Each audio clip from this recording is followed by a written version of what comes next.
Hello everyone, welcome to Manisha's bio hub. आज के इस लेक्चर में हम बात करने वाले हैं क्रोमोसोमल डिसऑर्डर्स के बारे में। लास्ट लेक्चर में हमने मेंडेलियन डिसऑर्डर को अच्छे से स्टडी कर लिया था। नाउ अब यहाँ पे हम देखेंगे क्रोमोसोमल डिसऑर्डर्स को कि क्रोमोसोमल डिसऑर्डर्स क्या होते हैं। देखो बच्चों, जब किसी क्रोमोसोम के अरेंजमेंट में कोई एबनॉर्मेलिटी आ जाती है तो इस केस को हम कहते हैं क्रोमोसोमल डिसऑर्डर। इसे एग्जाम्पल से समझने की कोशिश करते हैं। फॉर एग्जाम्पल, हमें पता है कि ह्यूमंस में जो क्रोमोसोम्स का नंबर होता है वो कितना होता है, 46, राइट। अगर मैं कहूं कि इस क्रोमोसोम में से क्या हो रहा है, 46 नंबर ऑफ क्रोमोसोम में क्या हुआ, एक क्रोमोसोम डिलीट हो गया, लॉस हो गया, तो नंबर ऑफ क्रोमोसोम कितने बचेंगे, 45, राइट। तो ये क्या है, लॉस ऑफ क्रोमोसोम। तो ये क्रोमोसोम का लॉस होना क्या है, क्रोमोसोम में एबनॉर्मेलिटी आना, क्रोमोसोम नंबर में एबनॉर्मेलिटी आना, जो फाइनली लीड करेगा, कॉज करेगा क्रोमोसोमल डिसऑर्डर, राइट। इसी तरीके से अगर इसमें कोई क्रोमोसोम एक्स्ट्रा ऐड हो गया, ठीक है, यहाँ पे 47 नंबर ऑफ क्रोमोसोम हो जाते हैं, कोई एक्स्ट्रा क्रोमोसोम ऐड हो जाता है, तो इसको भी हम क्या बोलेंगे, क्रोमोसोमल एबनॉर्मलिटी, जो फाइनली कॉज करेगा क्रोमोसोमल डिसऑर्डर। यानी कि किसी क्रोमोसोम के नंबर में एबनॉर्मलिटी आना, उसके अरेंजमेंट में एबनॉर्मलिटी आना ही क्रोमोसोमल डिसऑर्डर को कॉज करता है, राइट। तो यहाँ पे अगर हम टाइप्स की बात करें कि क्रोमोसोमल एबनॉर्मलिटीज कितने टाइप की होती हैं, तो यहाँ पे बेसिकली हम दो टाइप की क्रोमोसोमल एबनॉर्मलिटी की बात करते हैं। सबसे पहला आपका आता है एन्यूप्लॉइडी। एन्यूप्लॉइडी क्या होता है, एन्यूप्लॉइडी बिल्कुल यही है जो मैंने आपको यहाँ पे समझाया है। यानी कि जब किसी क्रोमोसोम में या तो क्या हो रहा है, लॉस हो रहा है, या फिर कोई एक्स्ट्रा क्रोमोसोम आके ऐड हो जा रहा है, तो इस कंडीशन को हम कहते हैं एन्यूप्लॉइडी। क्लियर है इतनी बात? क्या कहा मैंने, जब किसी क्रोमोसोम के पेयर में कोई एक्स्ट्रा क्रोमोसोम आके ऐड हो जा रहा है या फिर वहां से कुछ लॉस हो रहा है, तो ये कंडीशन कॉज करती है एन्यूप्लॉइडी। एन्यूप्लॉइडी को हम दो टाइप से स्टडी करते हैं in case of humans. Humans की अगर हम बात करें तो एन्यूप्लॉइडी ह्यूमन के केस में दो टाइप्स की होती है। पहला होता है ट्राइसोमी, दूसरा होता है मोनोसोमी। नाम से ही पता चल रहा है ट्राइसोमी, यानी कि इन केस अगर किसी क्रोमोसोम के पेयर में एक एक्स्ट्रा क्रोमोसोम आके ऐड हो जा रहा है, तो उस केस को हम कहते हैं ट्राइसोमी। माना कि ये कोई क्रोमोसोम का पेयर है, देखो ये कोई क्रोमोसोम है, ठीक है,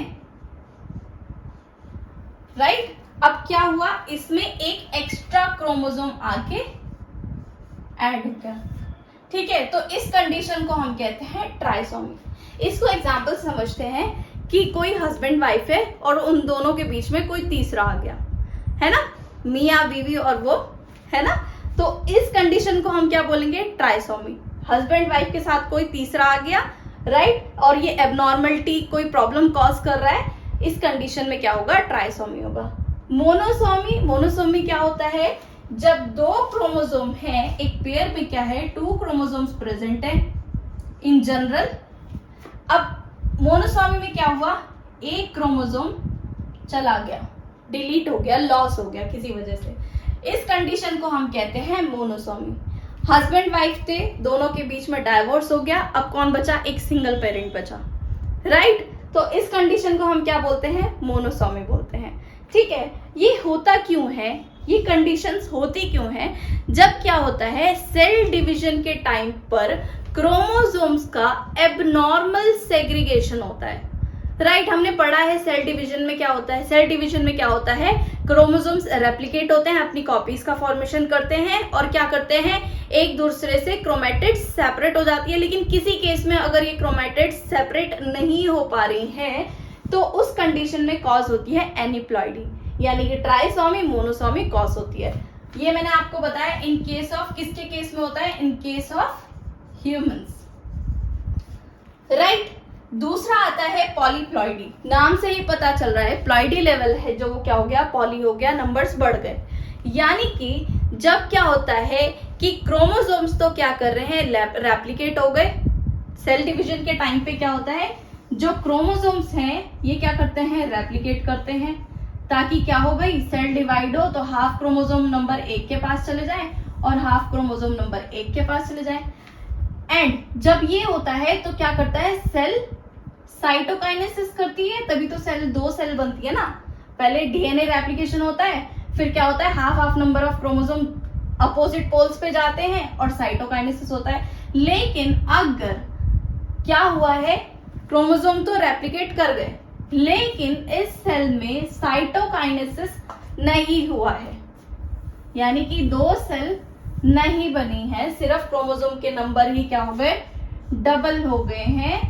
तो इस केस को हम कहते हैं पॉलीप्लॉइडी। ठीक है, नंबर ऑफ क्रोमोसोम्स तो डबल हो गए, लेकिन साइटोकाइनेसिस नहीं हुआ सेल डिवीजन में, वो कंडीशन कॉज करती है पॉलीप्लॉइडी। और ये एग्जाम्पल है हमारा प्लांट्स का। ठीक है, प्लांट्स में इस टाइप की एबनॉर्मलिटीज देखी जाती है। क्लियर है इतनी बात? ओके, अब बात करते हैं क्रोमोसोमल डिसऑर्डर के एग्जांपल्स का, कि क्रोमोसोमल डिसऑर्डर कौन कौन से हैं। तो जैसा कि हम एनसीईआरटी की बुक के हिसाब से ही चलते हैं, तो यहाँ पे भी हम जो आपके एग्जांपल एनसीईआरटी की बुक में दिए हैं वही हम यहाँ पे डिस्कस करके चलेंगे। क्लियर? ओके, सबसे पहला एग्जांपल आपका दिया है डाउन सिंड्रोम। इसे हम मैंगोलिज्म भी बोलते हैं, ऑल्सो नोन एज मैंगोलिज्म।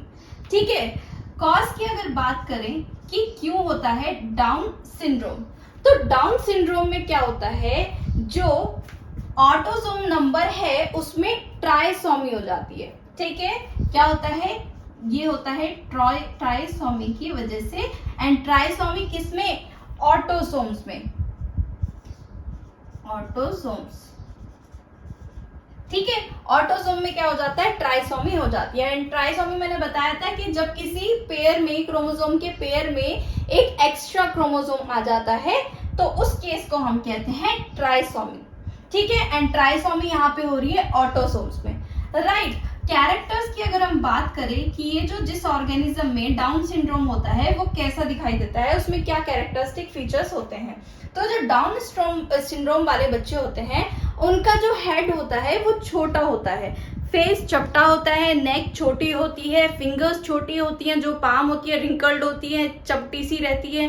ठीक है, एंड इनकी जो मेंटल स्टेटस होता है, मेंटली रिटार्ड होते हैं। ठीक है, तो इस तरीके के कैरेक्टर्स दिखाई देते हैं हमें डाउन सिंड्रोम में। क्लियर है इतनी बात? ओके, नेक्स्ट आपका आता है क्लिनफिल्टर्स सिंड्रोम। ठीक है, क्लिनफिल्टर सिंड्रोम भी ट्राइसोमी के कारण ही होता है। क्यों होता है, ट्राइसोमी। एंड ट्राइसोमी कौन से क्रोमोसोम्स की, ये होता है सेक्स क्रोमोसोम ऑफ मेल। ठीक है, जो मेल है उनके जो सेक्स क्रोमोसोम है उसमें एक एक्स्ट्रा क्रोमोसोम आके ऐड हो जाता है। ठीक है, अगर बात करें किस तरीके से, तो ये कुछ ऐसा होता है। नॉर्मल मेल में क्या होता है, XY क्रोमोसोम प्रेजेंट होता है, लेकिन इन केस ऑफ क्लिनफिल्टर सिंड्रोम में जो ये XY क्रोमोसोम है इसके साथ एक एक्स्ट्रा क्रोमोसोम आके ऐड हो जाता है, क्रोमोसोम X। ठीक है, जिसकी वजह से ट्राइसोमी कॉज होती है। इस तरीके के जो मेल होते हैं उनका जो कैरेक्टरिस्टिक होती है वो कैसी होती है, इनका जो फिजिक होता है वो मस्कुलिन होता है, अच्छा खासा मस्कुलर फिजिक होती है विद ब्रेस्ट। ठीक है, यानी कि फेमिनाइन कैरेक्टर भी उनमें साथ साथ प्रेजेंट होते हैं। ठीक है, क्या होता है, masculine physique with feminine character. ठीक है, फेमिनाइन कैरेक्टर लाइक ब्रेस्ट का बनना। राइट, इस तरीके के मेल्स स्टेराइल होते हैं। ठीक है, स्टेराइल होते हैं, इनमें क्या होता है, स्पर्मेटोजेनेसिस नहीं होता, नो स्पर्मेटोजेनेसिस। ठीक है, स्पर्मेटोजेनेसिस नहीं होगा तो क्या ये रिप्रोडक्टिवली एक्टिव होंगे? नहीं होंगे। ठीक है, ये कैसे होंगे? स्टेराइल होंगे। क्लियर है इतनी बात? ओके, नेक्स्ट एग्जांपल है हमारा क्रोमोसोमल डिसऑर्डर में टर्नर्स सिंड्रोम। टर्नर सिंड्रोम क्या होता है? टर्नर सिंड्रोम में भी क्या होता है? मोनोसोमी होती है सेक्स क्रोमोसोम की इन फीमेल्स। ठीक है, मोनोसोमी हमने बात की थी जब क्या होता है, एक क्रोमोसोम डिलीट हो जाता है, किसी पेयर में से एक क्रोमोसोम डिलीट हो जाता है, और यहाँ पे हम बात कर रहे हैं सेक्स क्रोमोसोम। ठीक है, तो क्या है ये होती है मोनोसोमी। ओहो, monosomy of sex chromosome in female. Right, तो कंडीशन क्या बनेगी यहाँ पे? इन जनरल तो क्या होता है भाई, जो फीमेल होती है उनमें 2 एक्स क्रोमोसोम प्रेजेंट होते हैं, लेकिन in case of Turners syndrome में क्या होता है, सिर्फ एक एक्स क्रोमोसोम प्रेजेंट होता है, दूसरा एक्स क्रोमोसोम प्रेजेंट नहीं होता है। ठीक है, तो यहाँ पे हम एक्स नोट लिख देते हैं। कैरेक्टरिस्टिक फीचर की अगर हम बात करें, कैरेक्टर्स, तो इस तरीके की जो फीमेल होती है उनकी जो सेकेंडरी सेक्सुअल कैरेक्टर होते हैं वो प्रेजेंट नहीं होते हैं, यानी कि क्या होगा, जो ओवरीज हैं वो रूडिमेंट होंगी। राइट, ओवरीज डेवलप नहीं होंगी, बहुत ही नाम को मतलब कि रूडिमेंट होंगी। ठीक है, उनका कोई फंक्शन नहीं होगा। अब ओवरीज प्रेजेंट नहीं है तो क्या मेंस्ट्रुअल साइकिल होगी? नहीं होगी। एंड मेंस्ट्रुअल साइकिल नहीं हो रही है तो ऐसी फीमेल क्या होंगी? स्टेराइल होंगी। ठीक है, क्लियर है इतनी बात? तो ये थे हमारे क्रोमोसोमल डिसऑर्डर्स। ठीक है, हमने स्टडी किया एन्यूप्लॉइडी को, trisomy, monosomy, polyploidy, Down syndrome, Klinefelter's and Turner syndrome को हमने यहाँ पे अच्छे से स्टडी कर लिया। आई होप आपको ये सारे कॉन्सेप्ट क्लियर अच्छे से हो चुके होंगे। अगर आपको समझ आ गए, लेकिन फिर भी कोई अगर डाउट है तो आप कमेंट करके पूछ सकते हैं। And if you like this video, do not forget to subscribe this channel. Thank you so much, bye bye.